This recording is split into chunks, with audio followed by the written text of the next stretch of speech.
తర్వాత రోషన్కి ఇంకా ఆ రోజు అందరూ కంపోజర్స్ వచ్చారు, రాఘవేంద్ర గారు వచ్చారు. అంటే నేను డైరెక్టర్స్ ఎవరిని పిలవాలి ఆ రోజు, త్రివిక్రమ్ శ్రీనుని, భాస్కర్ అందరు పిలుద్దాం అనుకున్నాం. ఇది మ్యూజిక్ ఇది కదా, తర్వాత చెప్పారు అందరూ డైరెక్టర్స్ కూడా పిలిస్తే అందరికీ తెలుస్తుంది కదా ఇలాగ రోషన్ మ్యూజిక్ చేశాడు అనేది. ఇదని ఈ సందర్భంగా డైరెక్టర్స్ అని ఫీల్ అవుతా మటుకు I'm very sorry about that. అంటే నేను జస్ట్ మ్యూజిక్ ఫంక్షన్ మ్యూజిక్ పిలుద్దామని పిలిచానన్నమాట. అండ్ ఆ సినిమా వరకు మాట్లాడితే, గాయకుడు సినిమా వరకు మాట్లాడితే అంతమంది ఇండస్ట్రీలో అందరినీ పిలిచారు మ్యూజిక్ డైరెక్టర్ని. నాకు తెలిసి అలాంటి అకేషన్ జరిగి ఉండదు, ఇంకా జరగకపోవచ్చు. అలాంటి అకేషన్ని మీరు నిజంగా ఏ విధంగానూ పబ్లిసిటీలో క్యాచ్ చేసుకోలేదని నేను అనుకుంటున్నాను. అది నిజమేనా? అది నా వంతు నేను చేశానండి పబ్లిసిటీ. మామూలుగా ఒక సినిమా, ఆ సినిమా కూడా ప్రమోట్ చేసే విధానం పాప డైరెక్టర్ బాగా తీసాడు, కానీ ఆ హీరో అనేవాడు టీవీ సీరియల్స్లో బాగా ఎక్కువ కనపడ్డాడు. అంటే ఒక హీరోగా తను అంత ఎస్టాబ్లిష్ కాదు, ఎక్కువ చూస్తున్నారు తను, అదొక డిసడ్వాంటేజ్. తర్వాత ప్రొడ్యూసరు ప్రమోట్ చేయలేకపోయాడు సినిమాని. నేను అంత కష్టపడి అంతమంది కంపోజర్స్ పిలిచి అంత ఒక అన్నపూర్ణ ఫ్లోర్లో సెట్ వేయించి అంత గొప్పగా, అంటే నా కొడుకు నేను ప్రమోట్ చేయాలి కదా యాజ్ ఎ కంపోజర్గా చేస్తే అది అంటే ఫ్యూచర్ డెఫినెట్ హెల్ప్ అవుతుంది. అంటే తను సక్సెస్ ఇవ్వాలి అంతే. ఇప్పుడు ఏదో నాకు ఏఆర్ రెహమాన్ వచ్చాడు ఎంకరేజ్ చేసి అందరు ఇచ్చారుగా సినిమా, తను కష్టపడాలి, తను సక్సెస్ ఇవ్వాలి. అదే ఆ ఎక్స్ప్రెషన్ని ప్రమోట్ చేయలేదు మీరు. అంటే సినిమాని పక్కన పెట్టండి, సినిమా ఎలా ఎవరికి తెలియదు ఏ రెహమాన్ వస్తున్నాడు, ఈ షో జరుగుతున్నది, ఎవరికి మీడియా వాళ్ళకి ఎవరికి తెలియదు. ఈవెన్ మామూలుగా చిన్న గెస్ట్ వస్తేనే జూబ్లీ చెక్ పోస్ట్ లో కటౌట్లు పెడతారు, అలాంటిది మీరు పెద్ద పెద్ద వాళ్ళు వచ్చినప్పుడు పెట్టలేదు ఏంటి అన్నది. ఏంటంటే రెహమాన్ ఏంటంటే వెరీ లాస్ట్ మూమెంట్ వరకు వాడిది కన్ఫర్మ్ అవ్వాలి డేట్. ఆల్మోస్ట్ ఆల్ ఒక 2 days 3 days ముందు తను కన్ఫర్మ్ చేశాడు డేట్.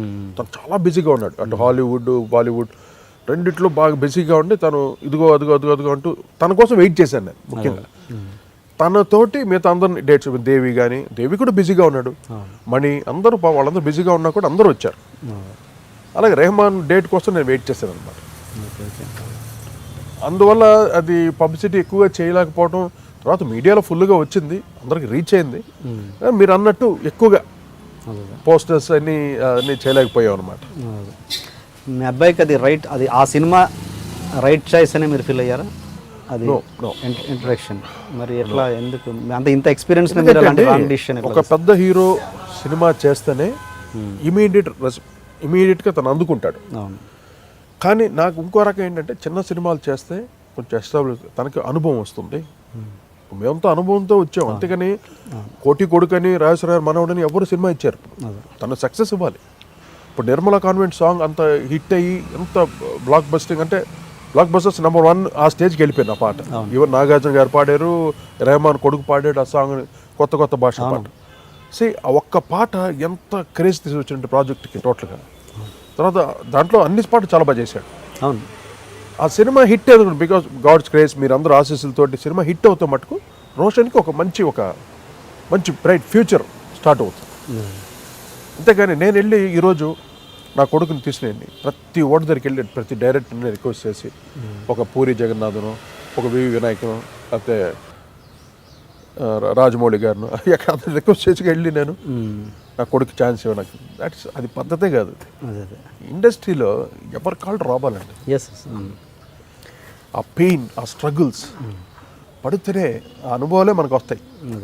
అది నేను అందుకనే నా కొడుకుల్ని నా ఫ్రెండ్స్ లాగా పెంచాను, వాళ్ళకి ఫుల్ ఫ్రీడమ్ ఇచ్చాను, ఎటువంటి రిస్ట్రిక్షన్ ఉండదు. కానీ ఎక్కడ పట్టాలో అక్కడ పడతాను, వాళ్ళు ఆ రిస్ట్రిక్షన్ ఉండదు, ఫ్రీగా పెంచాను వాళ్ళని. అలాగా వాళ్ళు కష్టపడతారు. నా పెద్ద కొడుకు అయితే రాజీవ్, వాడు హీరోగా ఇప్పుడు 8 సినిమాలు చేశాడు, బ్రేక్ రాల, సక్సెస్ రాల. మొన్న టైటానిక్ అనే సినిమాలో మంచి పేరు వచ్చింది వాడికి. సినిమా హిట్, ఆ రేంజ్కి ఒక 4 weeks ఆడిందంటే హిట్ రేంజ్. ఇప్పుడు ప్రేమంటే సులువు కాదరా అని ఒక సినిమా చేస్తున్నాడు. తను ఎంత కష్టపడతాడంటే అంత ప్యాషన్ సినిమా అంటే. వాడికి సక్సెస్ రావాలంటే ఒక పెద్ద డైరెక్టర్ పడాలి. ఒక డైరెక్టర్, సక్సెస్ఫుల్ డైరెక్టర్ పడ్డాడు అనుకోండి. ఇప్పుడు మన పెళ్లి చూపులు సినిమా రిలీజ్ అయింది, అది అంత హిట్ అవుతుంది ఎవరన్నా అనుకున్నారా అసలు? చాలా ఒక చిన్న షార్ట్ ఫిల్మ్ డైరెక్టర్ అయినా ఎంత క్యూట్గా తీసాడు సినిమా, ఆడియన్స్కి రీచ్ అయింది. అలాగా ఆ సక్సెస్ రాలే రాజీవ్కి. నేను ఫస్ట్ సినిమాకే వస్తుందా అనుకున్నాను. ఏంటంటే నోట్బుక్ సినిమా ఆ మ్యూజిక్ విని, మిక్కీ జయమయ్యర్ మ్యూజిక్, ఆ మ్యూజిక్ విని నేను డేట్స్ ఇచ్చాను రాజీవ్ది. అతను డైరెక్టర్ నేను దొలిచేసాడు పట్టుకొని, చందు. ఎలాగ నాకు నా సబ్జెక్ట్కి రాజీవే అండి, ఈ ఏజ్ కుర్రాడే కావాలి నాకు, తనే కరెక్ట్ అని. వాడు బాగా చదువుకుంటున్నాడు మా వాడు, వాడిని తీసుకుని వచ్చి చేసాం ఇక్కడ. నాకు ఇష్టం లేదు నిజంగా, టు బి ఫ్రాంక్లీ. అంత రిక్వెస్ట్ చేసేసరికి అందరూ అన్నారు, ఎందుకు ఏముంది అవకాశం వచ్చినప్పుడు చంక నెక్కలేదో అంటారు కదా సామెతని, ఊరికే ట్రై చేయి, సక్సెస్ అవుతే బాగుంటుంది కానీ. వాడు ఎప్పుడైతే ఈ రుచి చూశాడో ఇంకా చదువుపోయింది. ఇంకా ఈరోజు సినిమా దీంట్లో మీ ఇన్వాల్వ్మెంట్ ఎక్కడ కోరుకోరంటగా అయినా పెద్ద అబ్బాయి అసలు నేను ఏది చెప్పినా అసలు నీ కొడుకు నీ పేరే రాకూడదు నాకు, ఎన్నే రావు, దట్స్ గుడ్, రావాలి, అలాగే రా. సబ్జెక్ట్ విషయంలో మీ సజెషన్స్ ఏముండవా అంటే? ఆయన లేదు, తనే చూస్ చేసుకుంటాడు. ఎందుకంటే మళ్ళీ నేను సబ్జెక్ట్ ఇన్వాల్వ్ అయ్యి అదే అది నాకు చేత కాదు, సారీ. ఆ డిపార్ట్మెంట్ నాది కాదు, నా ప్రొఫెషన్ వేరు. నేను అందుకని మీరు చదువుకోండి ఇదేమండి, మన సినిమా ఫీల్డ్ ఎందుకు అని నేను చెప్పాను. వాళ్ళు ఫీల్డ్కి వచ్చినప్పుడు ఇంక నేనేం చేయలేను కదా, వాళ్ళ ఇంట్రెస్ట్ అది. నాకు ఒక చిన్న కార్నర్ ఏంటంటే, సరే ఇండస్ట్రీలో ఇంత సర్వీస్ చేసాం, డెఫినెట్గా వాళ్ళకి ఆ ఎంకరేజ్మెంట్ ఉంటుంది అని ఒక ధైర్యం, అటు భగవంతుడి బ్లెస్సింగ్స్, వాళ్ళ తాతగారి బ్లెస్సింగ్స్ ఉంటుంది అని ఒక ధైర్యంతో వాళ్ళందరినీ చెప్పేస్తున్నారు. అంటే వాళ్ళకి it's going, life is going అంతే. ఎక్కడ సక్సెస్ ఎవరికి తెలుసు అండి, ఎక్కడ ఏ ప్లేట్ తిరుగుతుంది ఎవరికి తెలుసు. అంతే. అండ్ అబ్బాయి మీ ఇద్దరు అబ్బాయిలతోటి తమన్ మీ ఇంట్లోనే పెరిగాడంటగా, పెరిగాడు, మంచి రిలేషన్ ఉంది బాగా. అలాంటి తమన్కి మీకు ఎక్కడో చిన్న గ్యాప్ వచ్చింది అని? గ్యాప్ ఇచ్చి వాడు నాకు వీళ్ళకన్నా ఎక్కువ, వాడు చాలా చిన్నవాడు. మా ఇంట్లో క్రికెట్లు ఆడుకునేవాడు అంత. అదే గ్యాప్ ఏం లేదండి.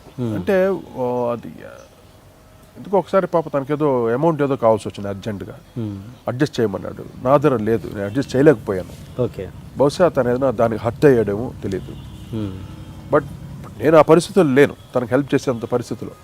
నన్ను మామ అని పిలుస్తాడు, మామ ఇలాగనమాట. నేను మామ కొంచెం నాకు అర్జెంట్ అన్నాడు, ఏదో లేకపోతే అదేనా మనసులో పెట్టుకున్నాడు ఏంటో తెలియదు. ఇంతవరకు నాతో కాంటాక్ట్ లేదు. అదే మొన్న వచ్చినట్టు ఫంక్షన్ గాయకుడికి రాలేదు, గాయకుడికి వచ్చాడు అప్పుడు కదా. ఆ తర్వాత కొంచెం డిస్టెన్స్ అయిపోయాడు వాడు. ఓకే సరే మనం ఏం చేస్తాం, అందరూ బాగుండాలి మనకి. ఈ చిన్న వాటికైతే నేను వెళ్ళి చెప్పలేదు. కానీ అలాంటి తమ్మని మళ్ళీ మీకు మీ దగ్గరికి వచ్చి బృందావనంలో పాట పాడమని అన్నారంటే మీరు పాడ ముందు జరిగినాయి అంటే మీరు బృందావనంలో పాడిన తర్వాత ఇది జరిగింది? పాడిన తర్వాత అది రీసెంట్గా బృందావనం. ఆ తర్వాత చాలా బాగా పోలే, తను కూడా బిజీగా ఉన్నాడు పాపం. ఆ బిజీలో కూడా కలకపోవచ్చు అంతేగాని నేను అలా కూల్గా తీసుకుంటాను. ఏది దేనికున్నా ఎందుకు రావట్లేదు, నాతో అందుకు మాట్లాడలేదు, ఇవన్నీ అనవసరమైన ఆలోచనలు కదా. కానీ ఒకసారి అడిగే డబ్బులు అది మనకు కుదరలేదు, దానికి ఏదైనా అట్టయి ఉంటాడేమో అనేసి వదిలేసాను. అంటే మీరు బృందావనం సినిమాకి రెమ్యునరేషన్ ఇచ్చినా మీరు తీసుకోలేదంట? అంటే సరదాగా తను పిలిచి రిక్వెస్ట్ చేశాడు, మామ మీరు పాడితే బాగుంటుంది. నేను కీరవాణి కూడా పాడాడు, ఇద్దరుగా అదే ప్రకాష్ రాజ్కి నా వాయిస్ను ఏదో పర్టికులర్ వాడిది అన్నీ ఏ సాంగ్ తీసుకుని ఎక్కడో టాప్లో ఎక్కడో ఉంటుంది అనమాట. నేను బాంబేకి వెళ్ళి పాడాను ఆ సాంగ్. నాకు అసలు రాయల్ ట్రీట్మెంట్ తను. నేను వెళ్తే చాలా చక్కగా చూసుకొని నాకు స్ట్రెయిన్ ఇవ్వకుండా పాడించి పాటని 2-3 రకాలుగా పాడించుకున్నాడు. దాని తర్వాత నన్ను వర్క్ చేసుకొని తర్వాత ఫంక్షన్ రోజు కూడా, ఆడియో ఫంక్షన్ రోజు కూడా నన్ను పిలిచి అందరూ పెర్ఫామ్ చేసాం ఆ సాంగ్ని. సార్ మరి మీరు ఇప్పుడు ఇంత కొత్త ఎందుకు రావట్లేదు నా దగ్గరికి, ఎందుకు మళ్ళీ రావట్లేదు అనుకునే బదులు మీరు మళ్ళీ ఇప్పుడు అంతా ఒక ట్రెండ్ నడుస్తుంది కదా, ఆల్బమ్స్ ట్రెండ్. మీరు వై డోంట్ యు ట్రై ఒక మంచి ఆల్బమ్? అంటే అలా చేసి అంటే అలా కాదు, ఇప్పుడు ప్రూఫ్ పెద్ద వాళ్ళు పెద్ద మ్యూజిక్ డైరెక్టర్స్ కూడా చేస్తున్నారు ఎంతోమంది. అవును, అది వాళ్ళ పర్సనల్ ఇంట్రెస్ట్ అండి. నాకేంటంటే కమర్షియల్గా మనకు వర్కౌట్ కాదండి ఆల్బమ్స్. ఓకే, ఇప్పుడు నేను కష్టపడి సపోజ్ నేను ఓ సింఫనీ ఆర్కెస్ట్రా చేశాను, ఏదో లాస్ ఏంజల్స్ రికార్డ్ చేశాను, ఎన్ని చేశాను, ఎంత ఖర్చు పెట్టి నేను చేసినా నాకు కమర్షియల్గా నాకు అస్సలు వర్క్, ఇమీడియట్ డౌన్లోడ్స్ వెళ్ళిపోతున్నాయి. ఇప్పుడు ఎవరన్నా డబ్బులు ఇచ్చి కొనుక్కుంటే నేను ఖర్చు పెట్టిన దానికి డబ్బులు వస్తాయి. ఇప్పుడు అది అమెరికాలో, యూరోప్లో అంతా ఆ సిస్టమ్ ఉంది.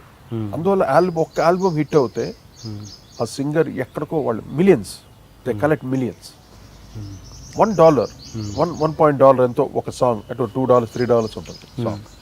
వాళ్ళు కొనుక్కొని వింటారండి. ఆ పద్ధతి అది. ఇక్కడ ఎవరు అంతా పైరసీలు.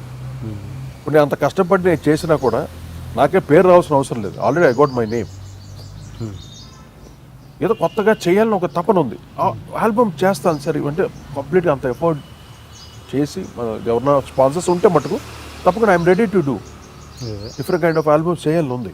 అంటే ఇప్పుడు వీడియో ఆల్బమ్స్ ట్రెండ్ నడుస్తుంది కదా యూట్యూబ్లో, అది యూట్యూబ్ ట్రెండ్ ఉంది. But that's not that up to mark అండి. అంత లేదు ఇప్పుడు మన ఎస్పెషల్లీ మన తెలుగు యూట్యూబ్లో ఎంతసేపు చూస్తే అన్ని చీపి ఏదో కాంట్రవర్సీ టాపిక్స్ ఈడు ఆడేం చేసాడు ఈ వీటిలు ఇది పెట్టి అలా చేస్తున్నారు యూట్యూబ్స్. కానీ ఆల్బమ్స్ 1% క్రేజ్ లేదు.